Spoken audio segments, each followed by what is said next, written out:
প্ৰধান কৰ্তব্য।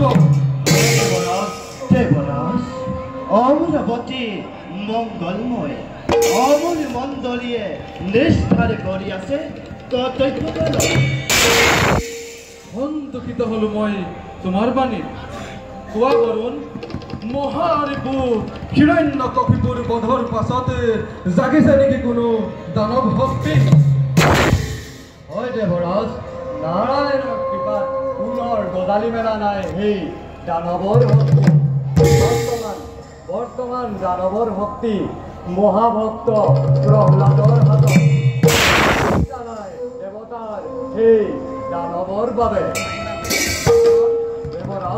আমি নাৰায়ণৰ কৰোণালৈ বাট চালে নহ'ব। প্ৰতিটো মুহূৰ্ততে ৰণ সাজে আমি সাজু থাকিব লাগিব। দেৱগণ, দেৱৰাজ মহাপ্ৰলয়ৰ ভীষণ গৰ্জনে সংঘটিত হৈ আহিছে এই দেৱগণ।